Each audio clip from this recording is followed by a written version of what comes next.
Lancement du nouveau répertoire des prix de référence. À la salle de conférence de la Direction générale des impôts ce vendredi 8 septembre, le directeur de cabinet du ministre de l'économie et des finances, Robina Dadaï, a lancé le nouveau répertoire des prix de référence devant les acteurs impliqués dans la chaîne des dépenses publiques. Vous le savez très bien, la poursuite, je dirais même l'accentuation de l'assainissement de la gestion des finances publiques est une des réformes majeures du programme d'action du gouvernement. Mesdames et messieurs, la présente édition, comme les précédentes, est le fruit des travaux d'une commission interministérielle composée de plusieurs structures de notre administration publique et d'un certain nombre de personnes ressources que je salue d'ailleurs. Avec la présente édition, il n'est plus besoin de se mettre à télécharger la version PDF du répertoire des prix. Le DNCF a loué les mérites de cette édition. Désormais, il s'agira pour tout utilisateur de faire des consultations directes de quelque endroit où il se trouve à l'aide de tous nos instruments de communication, je veux dire les smartphones, Android, les iPhones et autres, car le IRPR est une application web. De plus, le IRPR offre l'option d'actualisation périodique des prix et de la liste des produits avec des possibilités de faire des suggestions en ligne et des commentaires. Mesdames et messieurs, à l'endroit de nos collègues d'EPAF, PRMP et autres personnes désignées chargées de la conduite des procédures de seuil de dépenses, je voudrais, au nom de Monsieur le ministre de l'Économie et des Finances, vous exhorter à faire exécuter vos opérations budgétaires suivant les prix de ce référentiel. Le directeur national du contrôle financier et ses contrôleurs financiers ont été chargés de faire une évaluation quotidienne de l'utilisation qui est faite de ce répertoire au niveau des structures contrôlées.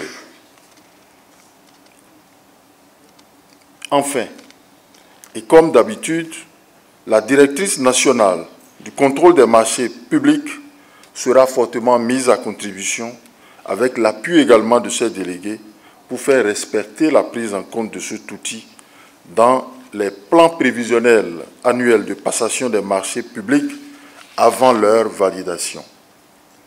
Pour terminer mon propos, je voudrais remercier tous les cadres qui ont contribué à l'aboutissement de ce projet dans les délais qui étaient impartis.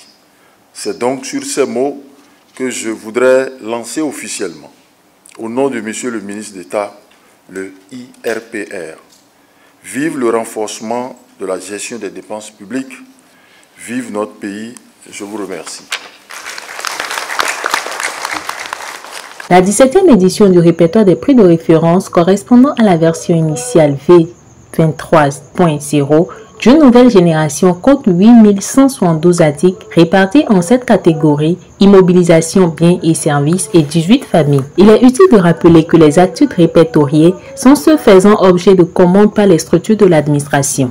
Désormais, le répertoire apparaît comme un outil dynamique d'ajustement automatique des prix des articles intégrant les différentes fluctuations observées en cours de gestion. Cette pratique permet de le rendre plus actuel et crédible. Ainsi, il a été mis en place une plateforme dénommée e-répertoire et dont la maintenance permanente sera assurée.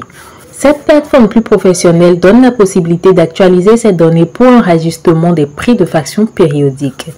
Elle présente un système de clarification de codification des articles qui inclut pour chaque article une fiche d'article comportant un code en arrimage avec la nomenclature budgétaire de l'État NBE, le plan comptable de l'État PCE et le plan des comptes des matières de l'État PCME, une désignation des caractéristiques ou spécifications techniques des fonctionnalités et la documentation connaissent photos, fiches techniques, etc.